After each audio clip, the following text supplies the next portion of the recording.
Cristina, bună dimineața Bună dimineața!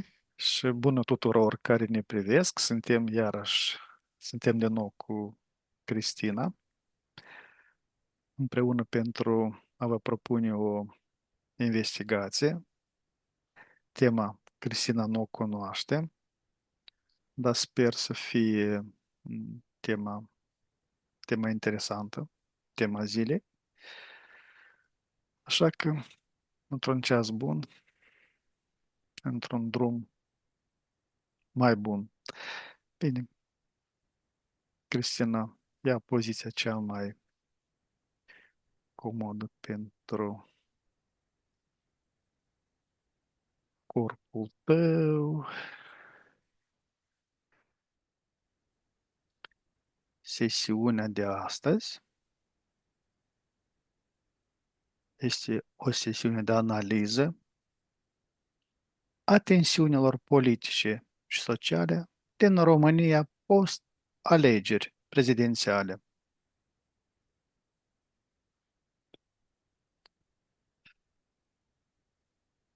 La 3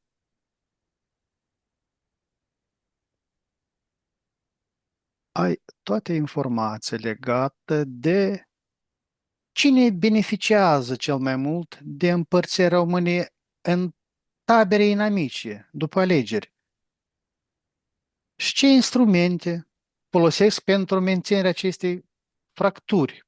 1, 2, 3.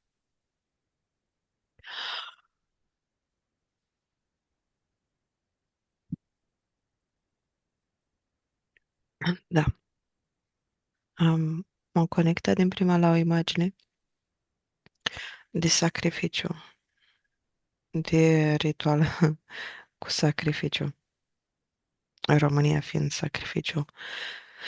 Și ar fi împărțită în trei. Beneficiarii ar fi um, Rusia, NATO și încă o forță care vine dinspre Ierusalim.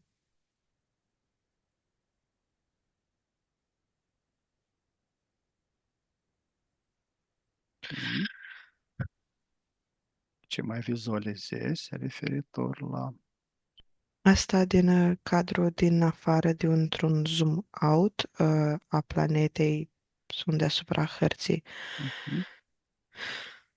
Și dacă dau zoom in, doar pe România, sunt și aici mai multe interese dinăuntru a oamenilor, a bisericii, văd, că au vrut neapărat și au interese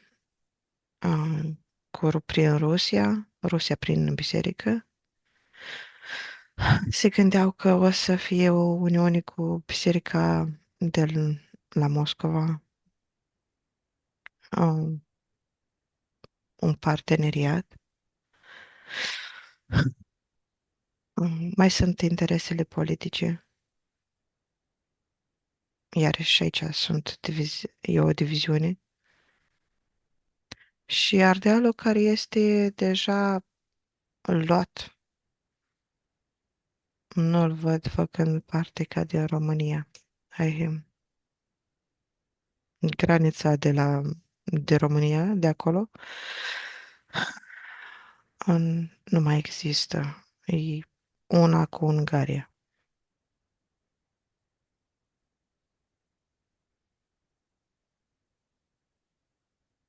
Și se întâmplă mai multe lucruri. Acum văd și ploaia care afectează și este trimisă, e ajutată să fie atât de abundentă, să fie și mai mulți nori în mintea noastră, să acoperi informația, să nu fie o claritate. Și la direct și la figurat? Da. Mhm. Bine.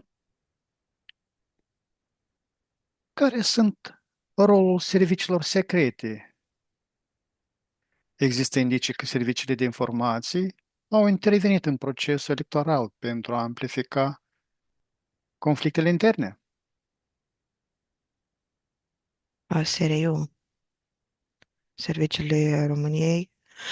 Că mai văd și din Anglia, mai văd și KGB-ul, um, până și CIA și alte forțe sunt aici active. Și, da, sunt mai multe. SRI-ul, mai multă unealtă folosită. Într-adevăr, ei aveau datele și dosarele și în funcție de necesități scoteau pe masă informațiile. Dosarele necesare, da? Da, pentru mase. Unu, vor să facă praf România financiar. O vor cu totul la pământ să nu aibă de ales, pe urmă orice ofertă îi se da să nu mai aibă de ales.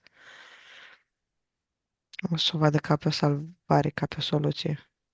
Uh, Ce a fost cu toți banii rosiți prin alegeri după alegeri, a fost de fapt o punere a României la pământ financiar. A Și mai fost, bine.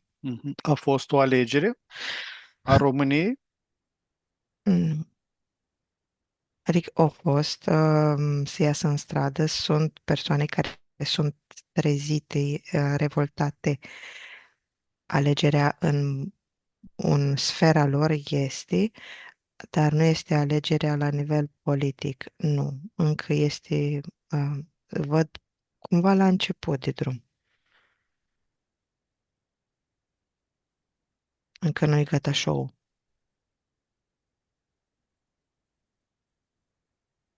Care outleturi media au promovat narative dezinformante în perioada post-alegeri?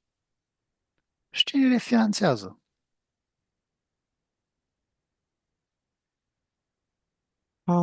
Ok, văd acum din Anglia, Germania, văd finanțate șardi de face cu Nicușor, pe când părțile din Rusia încă mai așteaptă. Deocamdată nu îi pasă lor. Ei așteaptă mutarea celorlalți, ca într-o joc de șah. Acum sunt informațiile astea date ca să vadă cum se implementează o idee. Cu ce a rămas după ce s-a cernut și mai Cris- multe Mhm. haos, divizare. Cristina, nu pronunțăm nume Ah, și familii, ok, să fim doar obiectivi. ok. Așa? Există legături cu grupări politice sau interese externe?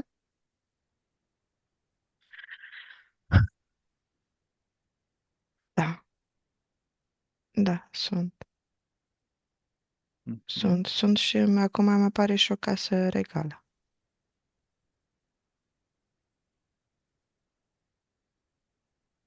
care este Mhm. activă.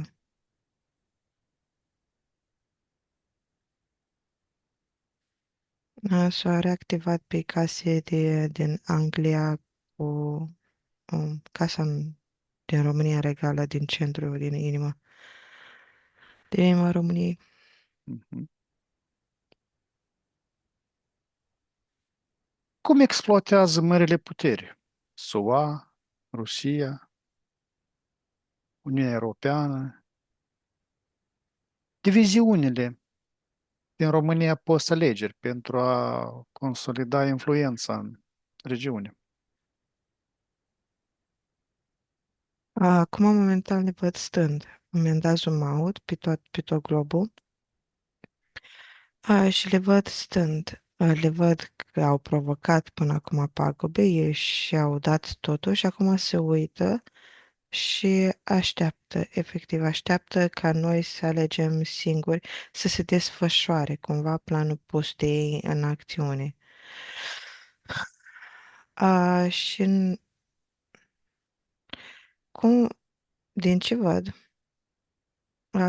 noi, într-adevăr, puterea stă la noi, la alegerea noastră. Acum ei așteaptă să noi să luăm alegerea dinăuntru ca putere.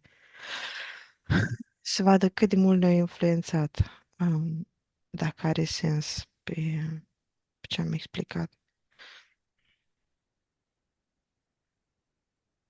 Că pentru mine aici are sens din cauza că și văd. Este posibil ca unele grupări să instrumentalizeze nemulțumirea populară pentru a dezabiliza țara, protejând astfel interese corupte.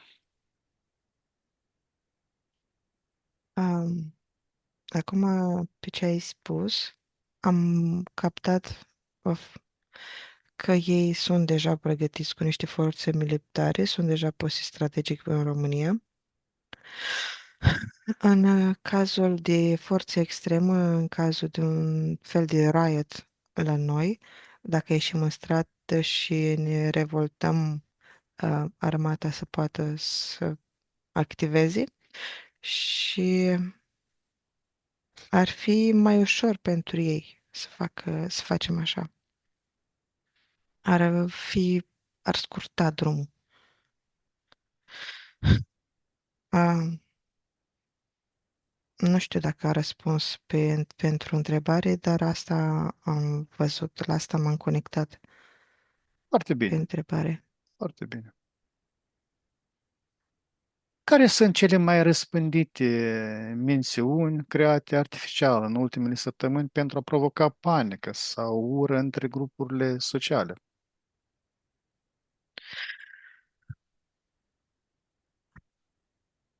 O legătură emoțională, văd.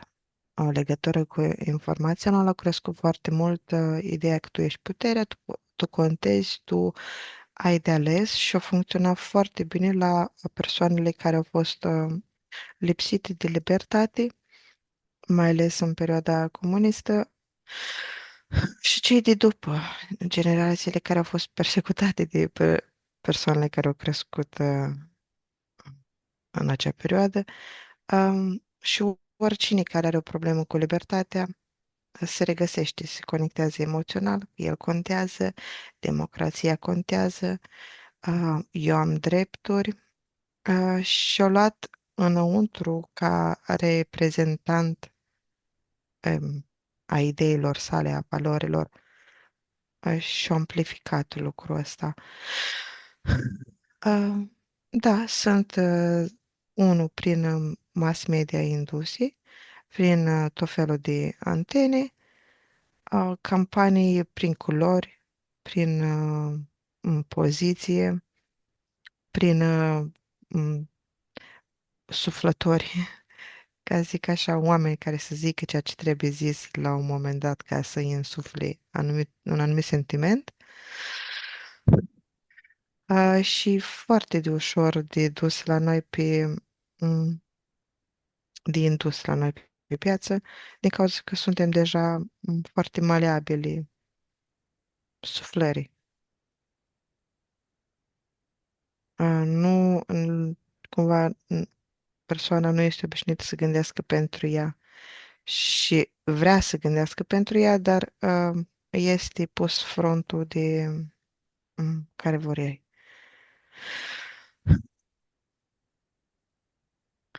Ce rol joacă Biserica Ortodoxă și alte culte în polarizarea post-alegeri?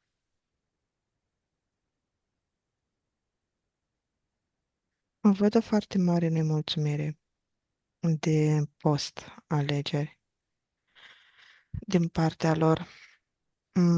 Interesele erau mari, și simțeau că se extind, simțeau că cresc, simțeau că o să aibă putere, că o să aibă o țară și se vedea un nou Ierusalim, se vedea o nouă casă a ortodoxiei, se vedeau foarte în putere și puteau să facă asta în viziunea lor prin uh, sprijinul Rusiei, deși nu ar fi fost niciun sprijin, nu ar fi fost ei la conducere, ar fi fost pur și simplu acaparat un alt punct strategic al lor. Acum ei sunt foarte nemulțumiți și încearcă să facă tot felul de amenințări, propuneri, slujbe, influențări pe mai multe planuri.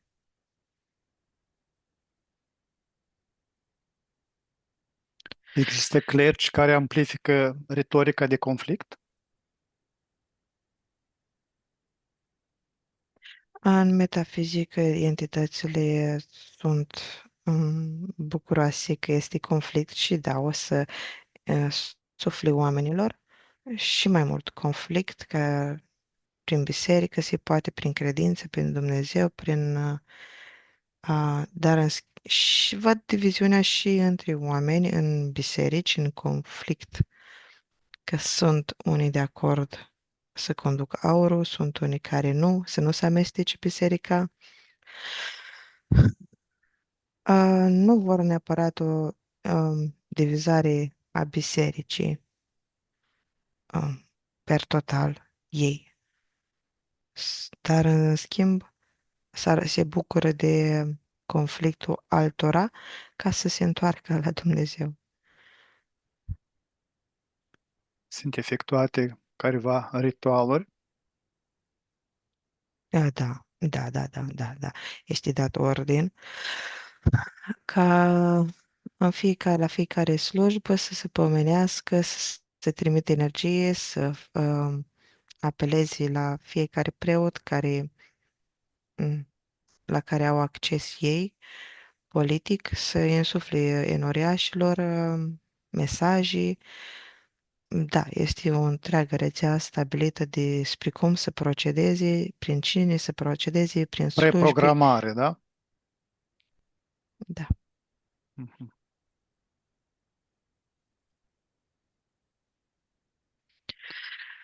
Cine controlează conturile false și troll? Arms care amplifică discursul de ură pe Facebook, TikTok și cum pot fi identificate? Ok. Aici e văd implicate serviciile sociale, sociale, secrete, Mhm. dar sociale. Da, sociale, da. Da. Implicate cu agenți activi pe platformele sociale. Sunt foarte capabili, este o diviziune special pregătită și de mulți ani pregătită, că se știa de inteligența artificială că o să se dezvolte atât de mult și cum să se folosească de inteligența artificială astfel încât să aibă cel mai bun randament la manipularea maselor, mai ales acum când pentru noi este abia începutul tehnologiei, pentru ei nu este începutul. Și atunci au foarte mulți agenți și câștigă de cauză. Cine controlează? Văd o parte din masoni care au influențe aici. Văd, da, ei, societatea lor, ca fiind cea financiară activă, financiară, cu sponsorizare și câștig. Diviziunea în generațională. De ce tinerii și vârstnicii votează diametral opus? Și cine exploatează acest război între generații? Ah, ok, văd, primesc informația pe mai multe mm, fronturi.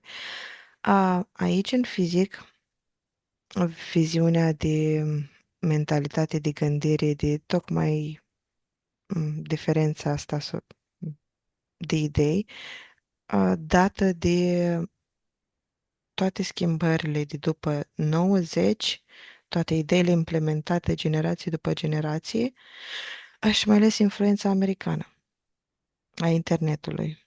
Uh, Văd date pe rețele de socializare pe care ei au fost foarte activi, val după val de influență, de nu emancipare, dar un fel de americanism. Și i-au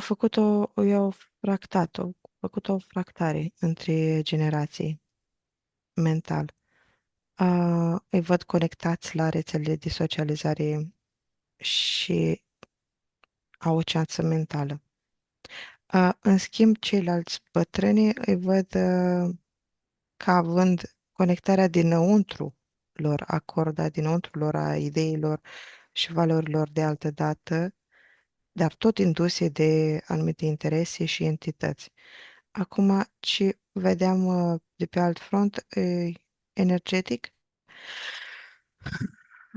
se face trecerea la New Age și la noi. E felul nostru de a simți New Age. Sunt copii pregătiți spre a fi noi soldați, noua generație necesară lumii. Și acum se mai extrage toată energia care mai este de extras de la bătrâni, um, în fel de nou val de boli, de predispunere la acorduri a celor bătrâni să consume și mai mult. Ah, da. Bineînțeles, na, entitățile au aici mare câștig, indiferent de ceea ce se întâmplă ca mâncare, dar văd mai mult interesul lor de cum o să se aștearnă toată informația și cum o să ducă informația asta spre planul lor, spre îndeplinirea planului lor. Este posibil ca anumite grupuri să provoace intenționat instabilitate economică pentru a crea nemulțumire față de noul prezentul guvern? Da, da, da. Am și precizat, mă duce la aceeași informație de mai înainte.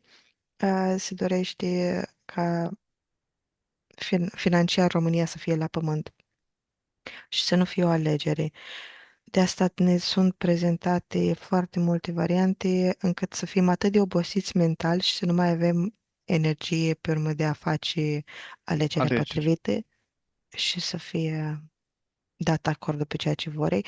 Și mai urmează, văd, un nou val de pentru afacerile mici și mijlocii.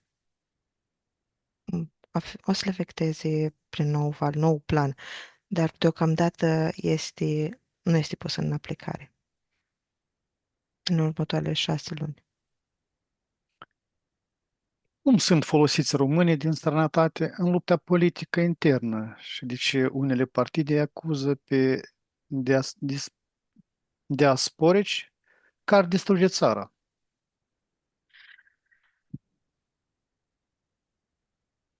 Ok? Da.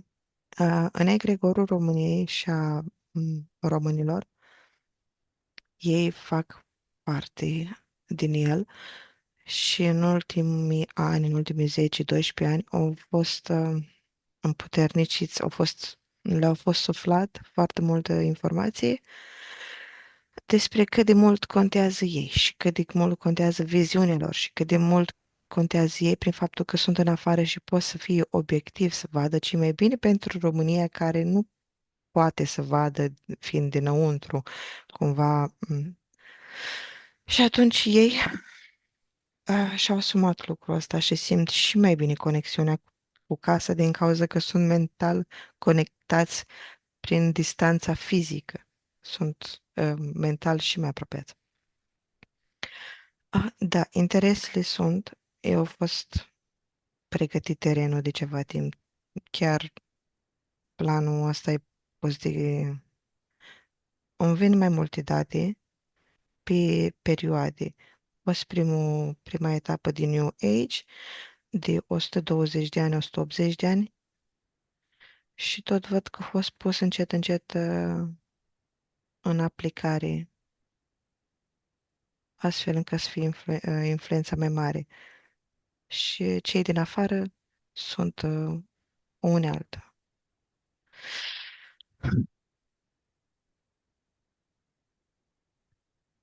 Există semne că anumite grupuri extremiste pregătesc conflicte pe stradă sau atacuri la adresa instituțiilor pentru a justifica o intervenție autoritară. Da. Și asta face parte din amplasarea lor strategică în România. Văd mai multe puncte în care au dus armament militari, um, tancuri, mașinării, sunt pregătiți oricând să aibă scuza. Acum depinde cât de mult e valul nostru de ură, cât de mult îl permitem să-l simțim și să ne amplifice sentimentele.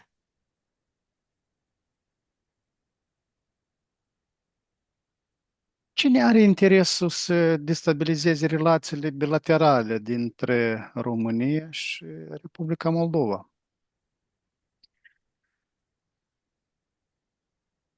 Ce actori externi? Rusia, alte puteri Da, regionale sau interni, elite corupte, grupuri politice, beneficiază de pe urma tensiunilor dintre cele două state. văd pe Moldova și România, e NATO și Rusia, bineînțeles, dar și din cauza Ucrainei. NATO ar dori să aibă front să fie cât mai aproape de Rusia și, bineînțeles, Rusia nu dorește lucrul ăsta și atunci bătălia ar fi pe o diviziune, fiindcă sunt alte planurile. Cumva, Moldova pentru Rusia face clar din parte din Rusia. Face parte, e a lor, e strict. Și o parte din România ar fi a Rusiei din punctul lor de vedere. Care anume? Bucovina, partea asta de nord, ar fi din punctul Rusiei de vedere a lor. Și ori să o vrea au în planurile lor să o ia.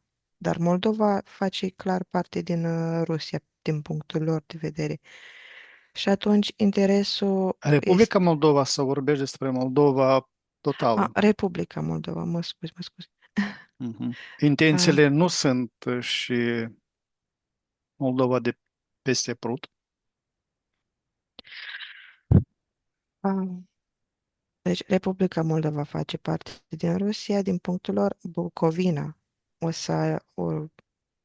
au în plan ceva acțiune să ia și Moldova este un front pe care se bazează Rusia. Interesele majore, da? Da, dar au de-a face uh, pentru planurile de mai încoace, strict legate de Ucraina. Nu sunt legate de planurile de schimbare a puterii planetare mondiale. Sunt mai de încoace, mai locale. Cum activează serviciile ruse, FSB-ul, SFR-ul sau alte agenții pe care, pentru a crea diviziuni între România și Republica Moldova?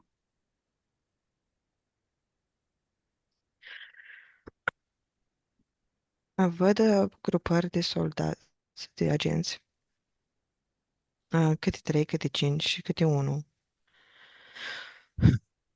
pe lângă cei din armată, care sunt puși cât mai aproape de granițe, care sunt mai în văzul lumii.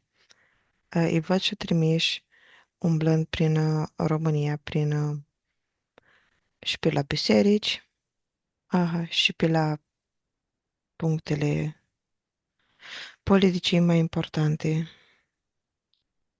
tot felul de primării, tot felul de puncte în care activează ca o rețea.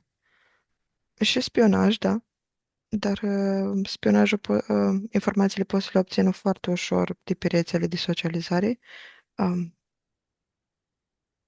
da, și tehnologic operează, acum că m-am dus pe firul ăsta, și prin sateliți operează, cu strângerea de informații. Și, bineînțeles, la Parlament și unde sunt adunările noastre, unde ieșim în stradă. Sunt și ei prezenți, agenți de lor sau agența ai agenților. Există și influență prin careva dispozitive tehnice asupra maselor. Da, da, sunt. Văd sateliții și mai văd venind pe rețele tot felul de mesaje. Propagandă rusească foarte puternică. Sunt date și au un fel de aparate energetic lucrează ca în amplificatoare de energie și de inducerea de ceață mentală și de inducerea gândurilor. Au tot felul și au instituții pregătite special pentru asta și au folosit foarte puternic în război acum, dar și în alegeri, fiindcă se extinde frontul. Este în astral, mental, emoțional, unde se află influență majoră. Mental. Mental, în primul rând, și apoi în emoțional, fiindcă crezi că e gândul tău, crezi că e intenția ta, dar mental să faci mai întâi adormirea, ceața, confuzia și apoi îți însuflă ca o idee ceea ce vor și tu o crezi Personală, și da. o simți și în momentul în care o simți, o, o înglobezi în tine și atunci devine realitate și da, Dezinformarea și fabricile de fabricile de trolls. Trolls. Ce narrative false sau manipulatoare sunt promovate de rețele sociale și media pentru a înrăutăți percepțiile reciproce? legat de putere. A venit foarte clar informația că e legată de puterea personală, să te simți, te atacă și ai să rezonezi, să găsești informația vis-a-vis de puterea ta. Ego Unde, personal, da, se poate spune că ego personal, dar o văd conectat mai mult pe nesiguranță, pe financiar, dacă ai probleme financiare, dar da, ego. Pe unde, stai că m-am dus de pe fir, am ieșit de pe fir. mai spun încă o dată. Întrebarea, te rog. Mhm. Ce narrative false sau manipulatoare sunt promovate pe rețele sociale și media pentru a înrăutăți percepțiile reciproce? Că percepția dintre statele noastre, dintre Da. România și Republica Moldova. Cumva atacând puterea, denigrând prin denigrare, prin rușine, prin faptul că îți ia puterea într-un fel sau altul, tu ai să apelezi la o nevoie externă, la o salvare, um, și îți induce că, bineînțeles, că celălalt este rău, că este o dualitate neapărată, că trebuie să existe un bine și rău, că nu există, că e în afara ta, că nu există înăuntru tău puterea. Și pe lucrul ăsta se bazează prin faptul că Rusia se prezintă într-o anumită lumină, că America e într-o anumită lumină, dar asta au fost mai mult la început. Acum este mai mult cumva prezentată per total, conceput să se vadă planul lumii întregi, din câte văd aici, și atunci direcția României e să se simtă mai importantă, să se simtă la mijlocul, să se simtă bucuricul, lumii, între forțe fiind prinsă, și atunci e cedarea puterii. Dar nu-i tot, nu e informații complete ceea ce am spus. Sunt foarte multe lucruri care mai sunt de adăugat. Adaugă. Să mă duc zoom in, că am mers foarte mult pe zoom out, cumva. Uh, E un conflict peste tot. Peste tot. De la cei mici la cei mari, e un haos total. Nu mai știi unde să te duci.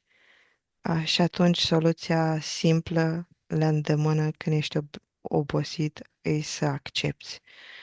Și atunci propaganda Rusiei pe care o văd o e prin rețele socializare, prin membri activi și prin planificarea 10 pași înainte. Nu știu, asta o scurt rezum. Mhm, mhm. De ce unele grupuri politice din ambele țări folosesc discursuri extremiste despre unire, fie pro, fie anti, și le stimulează? Egregorul. Ei sunt atât de conectați, cei care ca niște dictatori. Sunt atât de conectați la egregor încât antropează sentimentele respective și emoțiile respective. Dar este o strategie de a fi extremist, că altfel nu ai rezona, nu ai da un acord. Fiind pus în extrem, bă, te crezi în extremă, te crezi pus între Ciocan și Nicol Vală și atunci ei o alegere, faci o alegere. Că crezi că eu trebuie să fii neapărat pro sau contra. Creează ceva înăuntru tău. Nu-ți prezintă lucrurile cu calm, că poate fi așa și cu perspective. Nu, trebuie să fie la extreme. A treia Ca... poziție nu există, da? Ce însuflă că nu poate să fie a treia alegere. Mhm.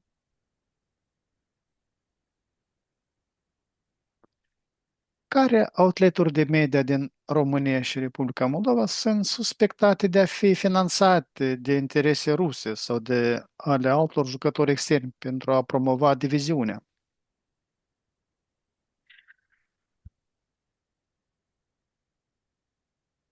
Ah, văd aurul, făcând parte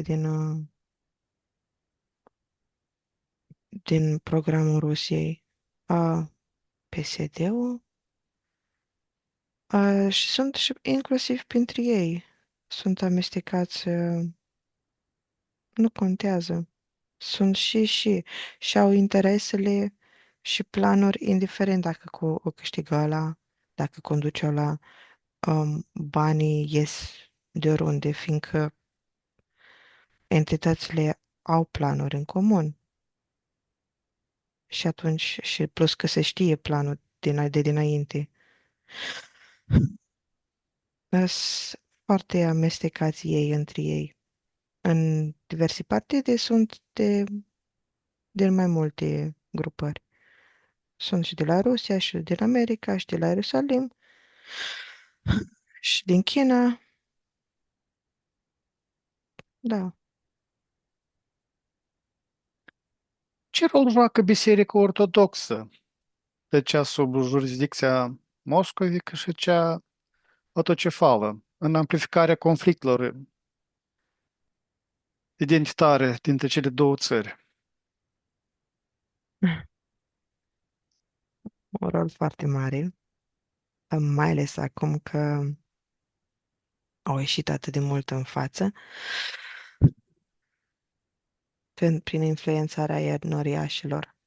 Um, au, au mers pe strategia celor dinainte, de PSD-ului, aceiași oameni care votau cu ei, acum au votat cu Auro, din câte văd, din cauza că au aceeași valori. A, într-adevăr, De exemplu, văd din Rusia biserica de acolo, fiind considerată puternică de către cea de aici și cei de aici vor să facă parte de acolo, să aibă sprijin, cred ei, dar de fapt Rusia ar avea control total asupra celor de aici. Un cuvânt mai văd pe care pot să-l spun este cei din Grecia, de acolo de la conducere, uh, pe cei din România, dacă să amestece sau nu. Dar cei din România îi văd foarte absâni după expansiune, se văd cu având o misiune, se văd având oh, un scop de a deveni noua capitală a creștinismului. Și să văd că sunt foarte capabili pentru a se extinde aici. Au oamenii necesari, pregătiți nu numai să fie preoți, să fie pregătiți ca niște manageri foarte buni pentru sponsorizare. Și au legi care le permit să se extindă și pot să facă evaziune fiscală și foarte mult.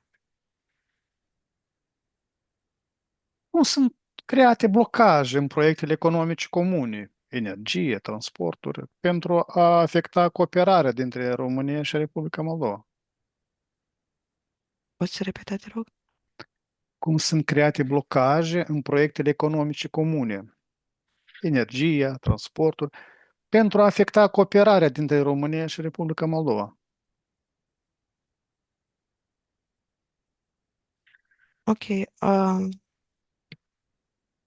Văd tot așa Republica Moldova ca fiind un teritoriu dintre de amortizare. Văd o legătură dintre România și Ucraina spre Rusia, un acces NATO pe acolo. Văd Republica Moldova ca fiind un front pe care să atace Rusia în caz de nevoie pe cei din România să vină să-i muște de coadă pe americani. Și văd un control foarte mare. Nu văd ca prin energie în metafizic, e blocat. Fizic, prin ce lucruri nu este un neapărat ceva, pur și simplu oamenii simt așa o barieră. Bineînțeles, na, politic sunt influențele și cei din Republica Moldova așteaptă cumva să vadă ce o să fie cu România, dacă o să se schimbe și prin legi, dar nu văd în fizic lucruri luate. Acum nu știu pe ce fir să merg să mă uit mai mult în care parte. Cine efectuează blocajul? Rusia. Rusia. Prin agenții dintr-o țară și din alta. Da, și energetic văd Și că este pus un val. E ca și cum uh, tu îți știi câmpurile tale și Rusia, ca fiind de entitate, ea știe câmpurile și câmpul ei Republica Moldova este cuprinsă în câmpurile ei. în interesele ei, da. Da. Și atunci se face automat, că nimeni nu poate să intre. Mhm.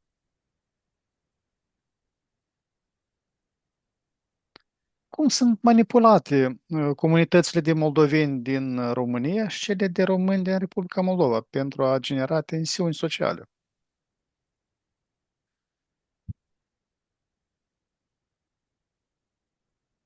De teamă pentru, pentru război au fost înainte. Au fost exploatate cât de mult s-a putut să facă diviziunea asta. Deocamdată văd un fel de acceptare a soartei prin faptul că nu a putut să se unească Republica Moldova de România când o vrut și a fost inițiativă. Și acum tot așa o acceptare de soartă că nu o să se poată face prea curând lucrul ăsta. Nu mai și nu început să nu se mai dorească Uniunea asta, poate invers, Moldova să devină parte din Republica Moldova și din Rusia. Doar așa. Dar acum, prin rețele de socializare, eu făcut cumva fiecare să-și facă de interese. Și prin urmare să nu se mai gândească la Uniune.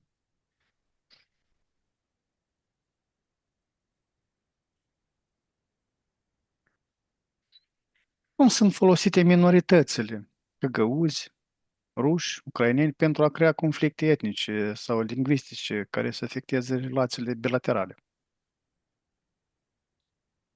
Ok. Uh, Simt și percep că sunt adevărate conflicte pentru unii oameni și adevărate probleme în viața lor de zi cu zi. Ciocnirile astea etnice și diviziune. Dar asta ține de fiecare în parte, fiindcă este dualitatea instaurată atât de bine în fiecare, încât fiecare ține de fiecare să se detașeze și să gândească pentru el.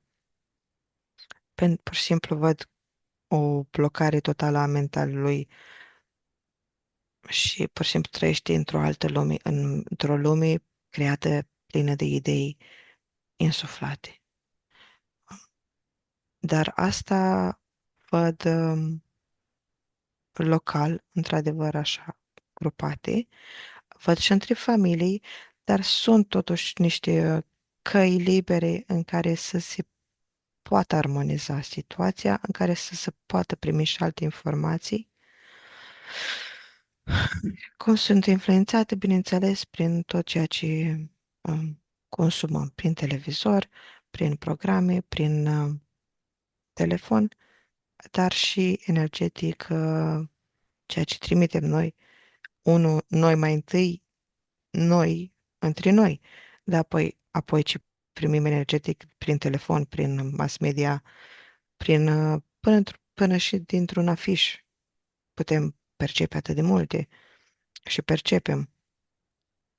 Ca să nu mai zic de faptul că când vedem trecând pe stradă sau când auzim o alarmă, ceva orice e legat de armată, ne cedăm puterea, fiindcă au înscris informația asta în ceea ce este în esența lor, cumva. Și atunci îți vine să o cedezi automat.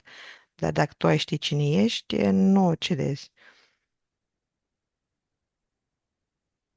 Au fost identificate operațiuni de hackeri sau campanii de dezinformare digitală care să vizeze instituțiile comune sau relațiile dintre cele două țări. Da, da. Cumva, hackerii și agenților ar fi tot una. Ar fi tot una, nu ar fi cineva hackerii să facă ceva, un lucru benefic. Nu văd doar iarăși o strategie, din cauza că ei știu planul per total și văd informații, cumva același clip, dar cu informații diferite și energetic, înscris dat și în România, dar și în Republica Moldova. Și apoi oamenii zic, bă, dar eu am văzut același lucru, tu cum ai înțeles ceva aia? Mhm, Nu că eu am mhm. înțeles aia altă, dar de fapt sunt de la bun început foarte separate, deși vizual, ca să nu ai ce spune, sunt același lucru. Pe fundal urlează alt mesaj. Există organizații neguvernamentale sau partide politice care primesc bani de la surse suspecte pentru a promova discursuri antiromânești sau antimoldovenești? Am venit că da, da. oricine, oricine are un interes la aceasta. Până și campaniile de McDonald's, până și supermarketurile sunt implicate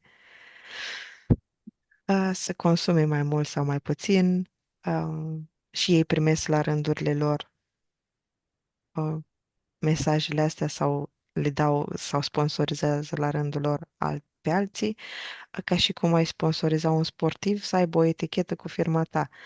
Um, da, sunt. Oricine are un interes face lucrul ăsta, indiferent dacă este politic sau nu.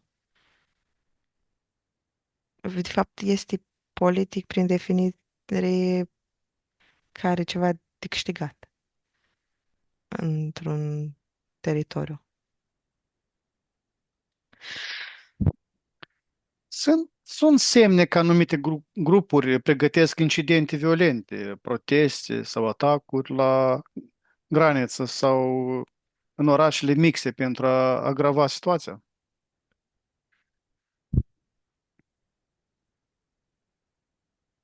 Nu, nu văd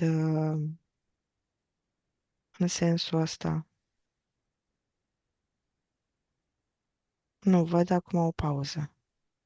În următorii 2 ani sunt niște planuri. Deocamdată este o pauză.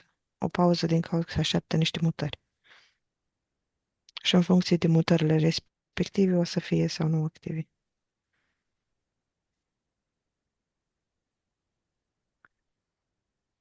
Ce campanii de dezinformare rusești au fost edificate în România după alegeri și cum alternează ele percepția publică față de guvern și Uniunea Europeană?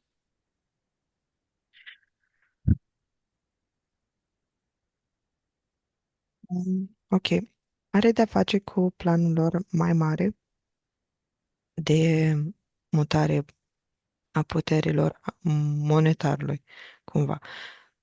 Ce alianță are Rusia cu China și cu statele Arabe ar fi noua putere și noua ordine tehnologică expansiune. În felul ăsta își pierde America teritoriul financiar. Acum, ce se întâmplă în România face parte din planul per total, dar este și individual cumva uh, pe Uniune. Trebuie să își piardă Uniunea forța, fiindcă sunt niște mișcări pe care le văd și de la germani și de la mm, Anglia, aici care se întâmplă și se restructurează ordinea. Și atunci sunt anumite interese pe care le are Uniunea Europeană față de România, pe care nu le văd clare, le văd foarte haotice, fiindcă sunt foarte multe de cuprins.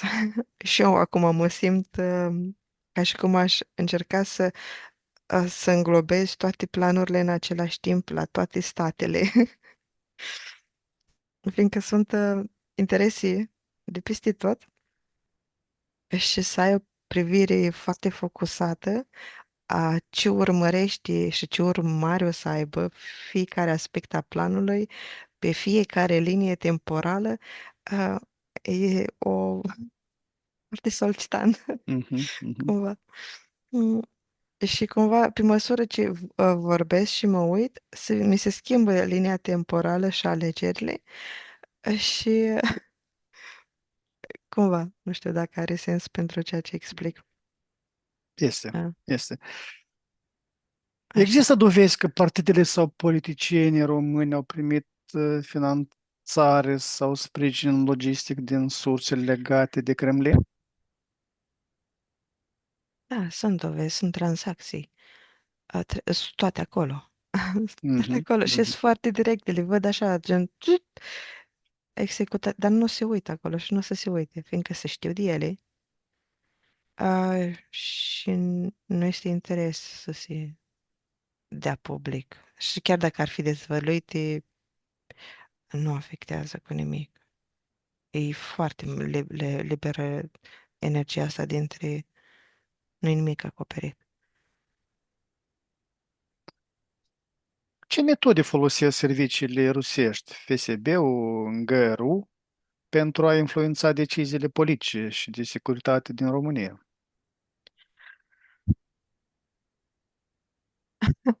Mi-a venit informația că e de ajuns numai să facă așa o mișcare fără intenții, căci are o reacție puternică în România. Uh, Pur și simplu atât de reactivă e România și atât de tensionată este, din cauza că are pe teritoriul ei mai multe forțe. E efectiv entitatea României, ca și cum tu m, în câmpurile tale ai mai multe forțe și atunci reacționezi în funcție de forțele alea. Când ai entități, așa e. Și apoi reacționează foarte profund la ceea ce face Rusia și um, da, cred că asta sumarizează. Cum instrumentalizează propaganda rusă protestele sociale și nemulțumirea față de guvern pentru a crea instabilitate?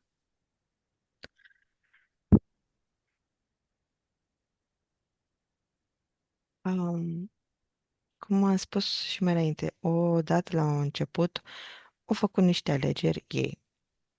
Eu spus Cutărescului, eu insuflat, o mai sponsorizat, o mai făcut și atacuri prin social media și mesaje, dar de acum văd oamenii că au luat tot asta în câmpul lor. Au luat toată informația, o primit de peste tot. Și ce informații au luat, în câmpul lor deja acționează ca crearea realității lor. Nu mai este necesar ei să tot inducă, fiindcă se perpetuă singur în câmpul fiecăruia informația și îl face să rezoneze și să uite în continuare cu propaganda respectivă. Că dacă n-ai rezona cu canalul, nu știu, de televiziune cu Tărescu, dacă n-ai fi avut, nu știu, ai primit poate pe Facebook un citat, ceva, un comentariu.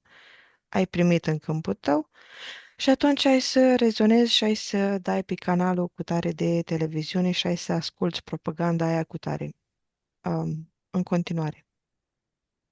Deja e un mecanism de sine stătător.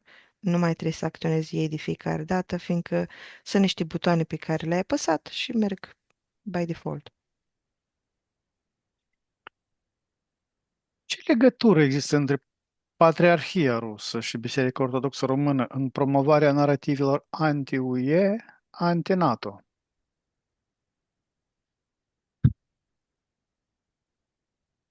De protecție, îmi vine când cloșca cu puii.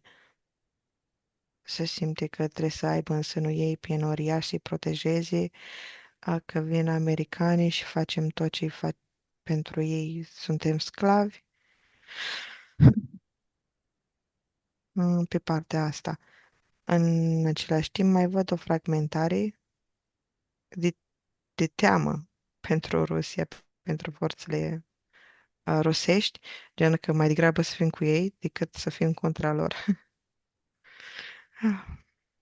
Tot pe armată, dar interesele lor, bineînțeles, e societate în societate, e sistem în sistem, e sistemul entităților într-un sistem politic, sistem religios, sistem politic și practic mână-mână.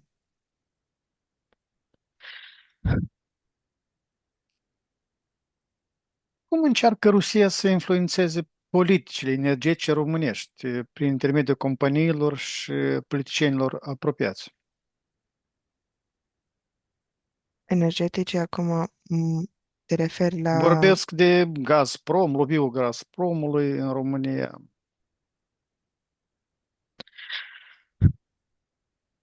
da, blackout-ul are de-a face cu mișcarea asta și este o mișcare pe care ei o pus în aplicare din timpul COVID-ului. Toată zona de Rusia, China, Arabia au o alianță și este făcută pe gaz, pe petrol și influențează, fiindcă noi suntem lângă ei și am putea beneficia dacă am putea face parte din alianța lor, să nu ne milogim la ceilalți care nu au atât de dezvoltat pe cât o au ei. Și dacă ne-am duce înspre Occident, am fi nevoie să fim mai mult pe energie electrică decât pe energia pe petrol și resursele care sunt nelimitate cumva. De aici, interesul să fie câștig cât mai mare pentru noi, cumva. Dar da, este o piesă din șah, din joc. Și o piesă foarte mare. Există conexiuni între grupările de extremă dreapta sau stânga din România și rețelele de influență rusești? Ah, vrei să mă ridici, te rog? La 3 îți crești nivelul energetic și vibrațiile până la maximul posibil. 1, 2, 3. Cum te simți? Ok. La Ah, 3 urcăm împreună. Urcăm împreună încet. 1, 2, 3.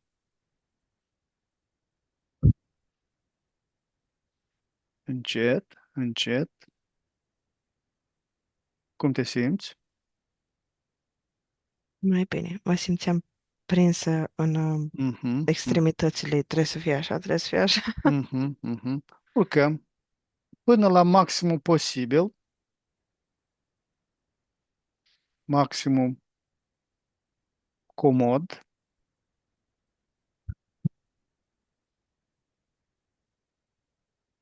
Este mai Ok. bine? Mhm. Bine. Repet întrebarea. Există conexiuni între grupările de extremă dreaptă sau stânga din România și rețelele de influență rusești? Da, da, există. Există, sunt agenților de extremități. Trebuie să fie ori contra dualitate, nu e de ales. Sunt cei care promovează, pe care îi vedem. Cum sunt folosiți românii care lucrează în Rusia, în campaniile de propagandă sau presiuni politice? Ne băgați în seamă, bine. Mm, Românii din Rusia pur și simplu sunt izolați. Nu captează, nu prind esența a ceea ce este de fapt. Um, Văd așa că se duc, au o misiune, au lucruri de făcut, dar nu reușesc să se străpungă în unde trebuie. Mhm. Cum exploatează Rusia tensiunile din Ucraina pentru a diviza opinia publică românească privind NATO și ajutorul militar?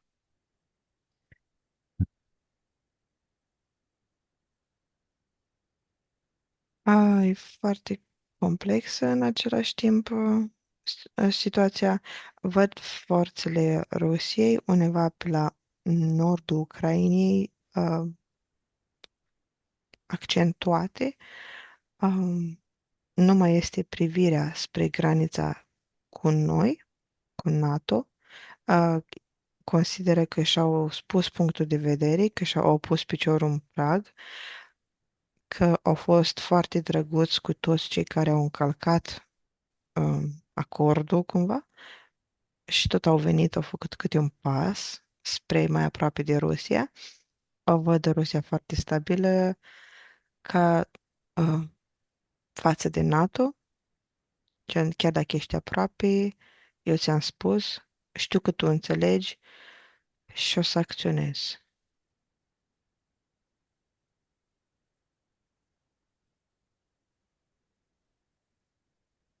Care sunt rețelele de social media controlate de Rusia, care amplifică discursuri antioccidentale în spațiul românesc?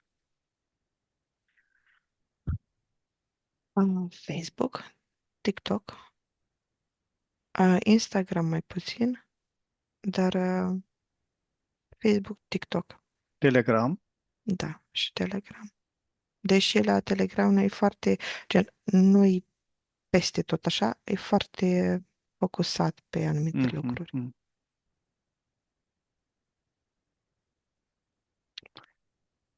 Încearcă Moscova să promoveze ideea unei federări cu Republica Moldova pentru a deschide calea influenței ruse în România? Federare în ce sens? Nu în federare. Să promoveze ideea de a se federaliza cu Republica Moldova pentru a deschide calea influenței ruse în România. Adică a se asocia cu Republica Moldova pentru a influența România. Um, Influența poate să fie doar prin faptul că ei sunt în graniță cu noi și sunt mai impunători. Uh, După cum am spus aici, îmi arată că Republica Moldova, făcând parte din câmpurile Rusiei, ar fi trecerea mai activă, dacă ar fi exact lângă noi rușii, s-ar impune mai mult. Uh, Da, este în planul lor să vină la un moment dat în Republica Moldova ca forță și să influențeze dacă este nevoie. Dar dacă este nevoie, NATO, dacă NATO își încalcă cuvântul și mai intră, atunci Rusia o să vină prin Republica Moldova și o să îi muște de coadă. Mhm, mhm. Cristina, cum te simți?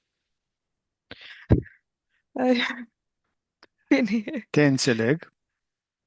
Este ceva deosebit. Am ajuns la finele sesiunii. Tema a fost foarte, foarte dură, dar o socot foarte importantă. Socot că această informație trebuie dezvăluită. Așa, rupem toate legăturile, conexiunile de la toate energiile și entitățile cu care am contactat. Ne curățim de toate rezidurile energetice străine din această sesiune. Ne ștergem toate urmele și amprentele energetice de peste tot. Ne ridicăm nivelele energetice și vibrațiile până la maxima posibilă și la 3 te întorci aici și acum de unde se aude glasul meu. 1. Partea subliminală revine la corpul fizic, aducând energie, forță, potențial. Te simți liberă, împlinită, energică și fericită. 2. Corpul fizic e mai tânăr, mai sănătos, mai dinamic. 3. Ești aici și acum.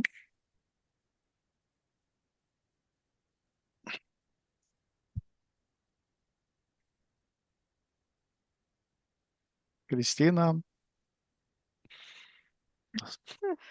Mai durează puțin. o surpriză, o surpriză legată de tema investigației noastre de astăzi. Uh, așa este instrumentul pe care îl mănuim, socot că poate fi folosit pentru a elucida ceva important, de a micșora tensiunile, dezbinările din societate, e Da, de a aportul vedea, de nostru. a aduce o claritate. Mulțumim tuturor celor care ne privesc, care sunt cu noi, care mm, sunt și ei pasionați de a afla mai mult, mai profund. La revedere și numai bine!